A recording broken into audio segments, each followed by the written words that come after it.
This week should bring smiles with two holidays that celebrate love and family on opposite ends of the globe. And flowers play a big role in both.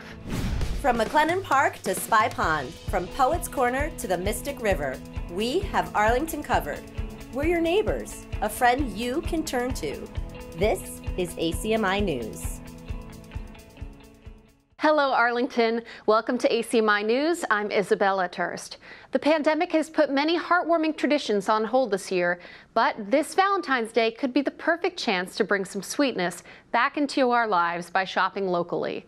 ACMi's In-Young Kim interviewed owners of Arlington shops to find out how they have prepared to make this holiday special for you and your loved ones. Valentine's Day is coming this weekend. 52% of Americans will celebrate Valentine's this year, according to a survey by Statista. About 73% of residents celebrating Valentine's Day feel it is important to do so, given the current state of affairs, according to the National Retail Federation.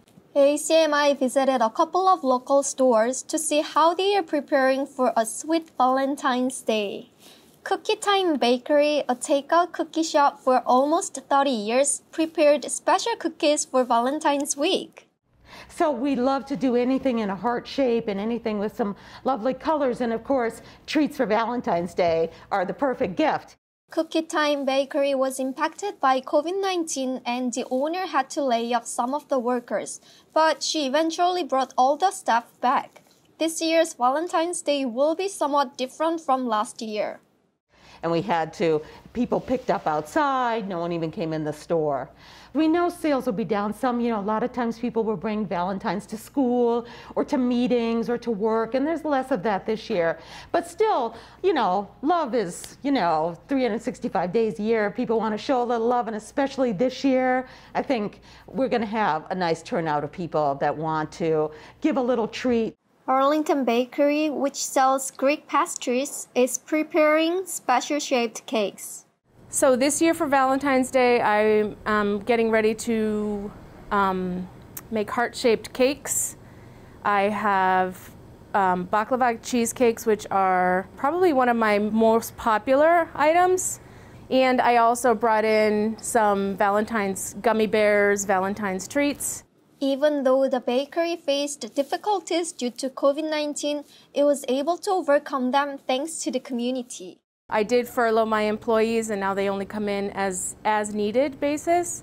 So that was how I was affected majorly. But the community would stop in just to see how I'm doing. They would grab whatever they could. They did anything they could to support the business and keep me here. So I just wanted to say thank you and love you all back. Because of the pandemic, some flower shops also had to decrease the number of employees working in the store. But many residents are looking for flowers right now, so some local flower shops also have been very busy. Neither the snowstorm nor the pandemic can stop a love-filled holiday with our special ones. For ACMi News, I'm In-Young Kim. Thank you, In-Young. This is also a special time in a number of Asian cultures, the Lunar New Year. Senior news producer Anima Osmani spoke with people who celebrate this holiday and asked them about how the pandemic has affected their traditional festivities. February 12th marks the turn of a new year under the lunar calendar and is observed by many different Asian cultures. It is a time of renewal, family, and good food. Many different communities around the globe have their own way of celebrating the new year, but this year will be a little different for all. Anna Nguyen, a senior at Suffolk University and president of the Asian American Student Association, explains how she and her family generally celebrate Lunar New Year. Lunar New Year, for me, is where really it's just like a huge family gathering. It stands for me, family. It's a time where people come together and celebrate their ancestry, as well as do things, so offering their doing family offerings, respecting their elders, eating a lot of food, being with your loved ones. Many people may be familiar with the role that money plays in the Lunar New Year tradition, but here's Anna with the meaning behind it. When me and my family go and receive money from each other, you do something beforehand. So you're wishing the family member that's providing you these goodies of like these red envelopes, you're wishing them a healthy new year. You're wishing them to be prosperous and just having a really good luck, whether it's like education, family, wealth, all of that. You wish them that, and then as a reward, they give you money, and it's usually lucky money, to again kind of echo through the whole luck aspect. The Asian American Association at Suffolk comprises a student body from various backgrounds. The AAA incorporates different types of observations for Lunar New Year into an educational presentation for students to be inclusive of all cultures, and then hosts a cultural showcase that brings together and unites Asian Americans under the theme of Lunar New Year. This year, however, will be different. With a lot of things that's happening now, obviously we want to keep all of our members safe, but since we need to be more proactive, yes, the cultural show is still happening. We're actually pushing it a little further back only because that allows us to do more planning. But for us, since, Lunar New Year is such a huge part of a lot of Asian countries, we still want to give back to the community. We still want to do something for the community as a whole. And that's why AAA as a whole is releasing out care packages as a way of saying thank you to all of our members. We're wishing them the best of luck. There's actually notes included into it. Another local tradition affected by the pandemic is Tet, the annual Vietnamese festival that celebrates Lunar New Year and is normally held in Boston. Tina Vo, president of the Suffolk University Vietnamese Student Association, describes the scene at previous festivals in contrast to how this year will look. So right now we are planning a collaboration with other VSA schools, so we can do like a virtual Vietnamese Lunar New Year celebration. So kind of like explain what like the culture is like what we do during that and stuff like that. And we are planning on some activities too for our general members. So I'm doing a collab with BUVSA. I believe other schools too around the Boston area that has VSAs too. So we usually held it like around that area, and like it's usually really crowded. So there's like decorations of how like Vietnam was kind of like, and there's like firecrackers, and like last year it was like so pretty. Like all the decorations were like kind of like antique styles of like Vietnam too. So like kind of like there's like a little boat, there's like the kind of motorcycle that they used to drive back in the day. So it's kind of like a lot of history with the Vietnamese culture. And then there's like performances, like there's also kind of like a fashion show too of people wearing ao dai, like different traditional clothing. And the performances have like dances. That area, there are like vendors too that people can go to and like try to like see like who the vendors are and stuff like that. But for this year, because of the pandemic, we're doing it online actually. So it's actually gonna premiere this Friday on the .boston.org website at 7 p.m. We've been planning this whole virtual Vietnamese Lunar New Year celebration for like, I think like over 8 months now. Tet will be available for anyone to stream and observe on YouTube. Remember, it is one of many different types of Lunar New Year celebrations that we get to see. For ACMi News, I'm Anim Osmani. Thanks, Anim. For another perspective on the Lunar New Year, we are going to ACMi News' Far East desk. Jason Milan, son of news director James Milan, is currently living in Vietnam and sent us a few clips from there, sharing scenes of how Saigon is preparing for this year's Tet festivities amidst the pandemic. So now we are entering a local market near my in-laws' house. You can see a lot more flowers around, and everybody's going shopping to prepare for Tet. This is the only part of the city that's still quite crowded today. The local market. As you can see, many people are shopping primarily for flowers, which play a significant role in Tet. Different flowers have different meanings, and people from around the country have particular preferences. Here's Jason with a quick description. Traditional flowers for sale. These are lucky flowers. So every year, families will buy these as a tradition and keep them around the house for Tet. I guess sort of like a Christmas tree, except that these are more for luck and prosperity. We join Jason and his wife Yi Yi as they continue to tour the streets of Saigon on their motorbike.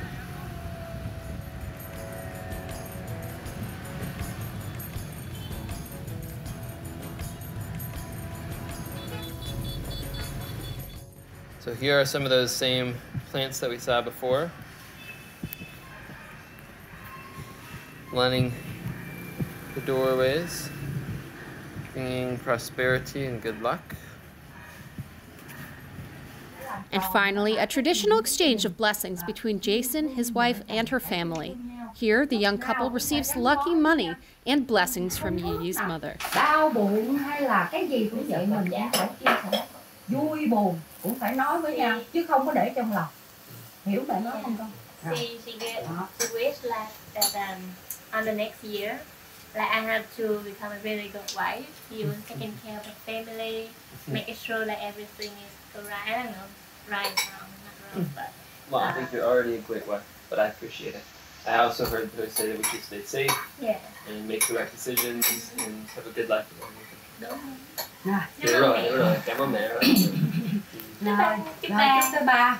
Thank you, Jason, for sharing those clips with us. We hope that you enjoy a safe and happy Lunar New Year. We have been mostly cloistered in our houses for almost a year now, a time that many of us might like to forget. One Arlington resident, however, recognized in the pandemic an opportunity to put together an event she'd been thinking about for a long time, one which promises to delight participants while strengthening the bonds of community in Arlington and beyond. It's coming up on Saturday, February 20th, and it's a powerful mix of teaching and learning known as a community Skillshare. We spoke with its creator, Marina Strauss. My pleasure to be here and to invite everyone in Arlington and beyond to this Skillshare event. It's called Skillshare for the Love of Learning. It's happening Saturday, February 20th from 9:30 to 5. The workshops are going to start at 10, but from 9:30 to 10, there's going to be jazz, improv music. And then the workshops are going to be 50-minute long. They will start at 50? Yes, 50. They will start at the hour. Then there's going to be an hour lunch break where people will be able to interact also as a community. There will be rooms that people can go to chat with other people if they decide to do so. And then it will end at 5. From 4 to 5, there's going to be true story theater, engaging all of the people that want to be there to wrap up the day. You can definitely, attend as many workshops as you sign up for. You can attend for just the jazz and the improv, whatever you choose to. It's a free event, and people, of course, can contribute if they want to, if they see value in this. But I did want this event to be a free event that is inclusive to all ages and people from different walks of life. The idea came from having participated in a Skillshare event a couple of years ago in the Armory in Somerville. This was an event put together by 3 teachers that I didn't know about. And I loved attending as a participant. I went there with my kids, and it was a whole day event, in person, of course, at that time. And this idea sort of parked in my head, and I thought, I want to have a kind of event like this in Arlington. And at that time, when I wanted to do it, it was hard to find a venue to do this. And I just didn't do much with it. But then when the pandemic started, I work as a mental health counselor and expressive art therapist and teach in Lesley University. And I felt I couldn't take on, I was getting a lot of calls from people that were looking for mental health help. And I felt like I was a little overwhelmed myself, my kids, at home doing online learning. I felt I couldn't take on more people, but I did want to pour my passion for community and for helping people in a different way. And I think at that point, this idea that I had parked somewhere in my little head emerged and said, why not doing it now? I don't need a space. It can happen online.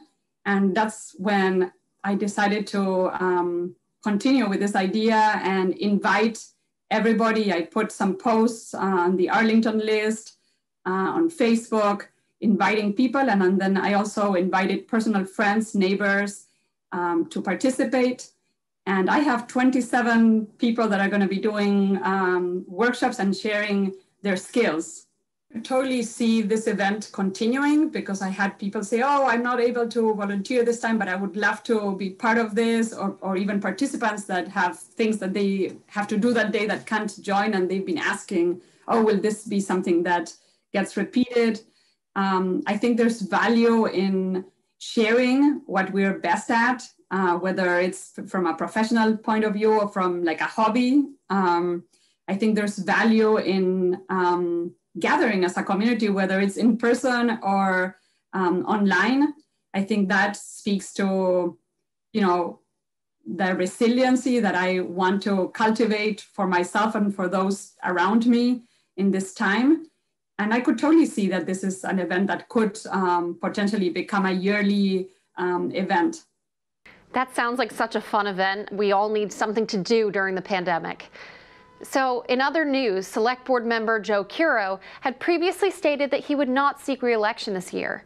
But in a surprise announcement earlier this week, he said that he would be stepping down immediately. Since the Select Board is particularly busy at the moment with more than 80 warrant articles to review before the town meeting, we were curious how they would deal with this latest curveball.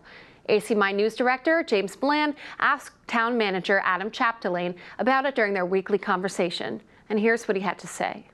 So the board has, I believe, 30 days to fill the vacancy for the remainder of the term, so just through April.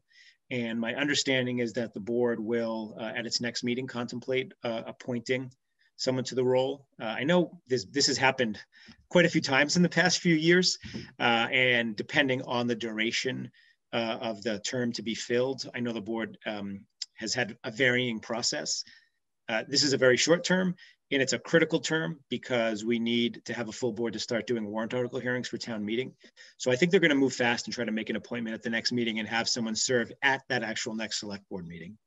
So I think they're looking at past members of the board who might be willing to come back and serve in this limited capacity. So I can't at all, I don't want to speak to what the board might do, but I do believe they're poised to act and get, again, someone experienced to come back and be able to help them do these warrant article hearings over the next few months. As for the development itself, I mean, I think it prompted many of us to, in an earlier fashion, talk about how we feel about Mr. Curo. He's given, 9 really tremendous years to the board, and I believe 4 or 5 years to the school committee before that, and service on multiple other committees before that. And I don't think he's really, I don't think he's going anywhere in terms of his service or commitment to the town. But Joe is this tremendous mix of a compassionate, thoughtful, intelligent, and kind person that was and is a great leader for the town. So his presence on the board will absolutely be missed. We have all your Arlington High School action here. Let's turn it over to our Studio B crew for the latest Ponder Scope. Welcome back to the Ponder Scope, your Arlington High School news, updates, and more. Just a reminder that the majority of students will begin the new departmental shift schedule starting February 22nd. If you have chosen to attend these in-person shifts, you will be going to the school about once every 2 weeks for each class. If you have opted out of the in-person shifts, you will have separate assignments to complete remotely during this block. If you have any questions about the new schedule, please refer to the documents and emails from Dr. Jenger from the past 2 weeks. For students who have never been in the school before, the administration is working on organizing short tours for students so students can get more familiar with the building before their in-person shifts. These are intended for 9th graders and upper class students who are new to AHS. These short tours will be over February break, so if you are interested in attending a tour, be sure to keep your eye out for an email about signing up. In other news, a new episode of UView has been released. The latest episode highlights an inside scoop of the roasted granola, some new perspectives from a couple of our local youth musicians, and an interview with some members of the anti-racism working group at AHS. The link to the YouTube channel can be found in the description below. Be sure to check out the new episode. Love and Information has been rescheduled for February 12th, 13th, and 14th. Ticket prices are $10 for individuals and $25 for families. If you bought a ticket for the show before it was postponed, you can use it on one of the rescheduled dates or get your ticket refunded. A big shout out to the cast and everyone behind the scenes who have made this production possible despite the circumstances. If you still need a ticket, you can find the link in the description below. I'm Jasper Zelmer, and that's all for this week's Ponder Scope. How's it going, everybody, and welcome back to another edition of the ACMi Sports Update. We're kicking off this week's edition on the court, where the girls' varsity basketball squad went on the road to take on Reading. The girls were able to put another game in the win column, beating the Rockets by a score of 47-31. The boys were at home to take on the Rockets as well, where they were able to pick up the win 59-40. Let's see if we're looking for a layup or for a three. Looks like we're looking for a three. They're going to get the three from Paoletti Newton. He hits it! They're going to get four done. And he's fouled on the play. So I said to you they're going to be up by either 13, 14, 15, or 16. It might be 17. Now let's head to the ice, where the boys' varsity hockey squad was at home to take on Reading, and they came out with a much-needed win, beating the Rockets by a score of 3-0. Number 22, and there you go!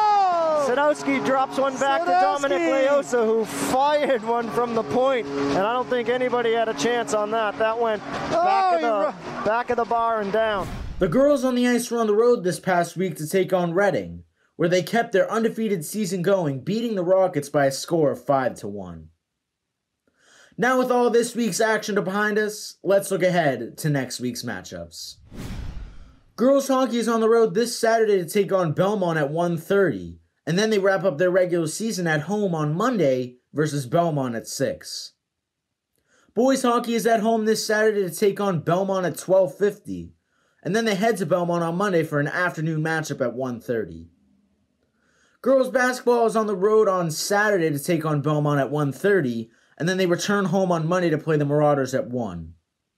And finally, boys basketball has their final game of the regular season tonight versus Woburn at 6. And that's all we've got for you this week. There have been some rumblings of some sort of playoff format to take place after the regular season, so stay tuned here on ACMi Sports for all the information about a possible return to the playoffs. From ACMi Sports, my name is Nick Antonakis. Enjoy sports this weekend, everyone. As always, thank you for tuning in to this week's newscast. For ACMi News, I'm Isabella Turst. We'll see you next week. You can always check out our latest segments and newscasts on the web at acmi.tv/news. And don't forget to like us on Facebook and follow us on Twitter and Instagram at ACMi News. Make sure to subscribe to our YouTube channel as well. You'll find us at youtube.com/ACMi News. If you have any news tips for us or wish to become a citizen journalist, we'd love to hear from you. Email us at news@acmi.tv or stop by ACMI Studio A at 85 Park Avenue.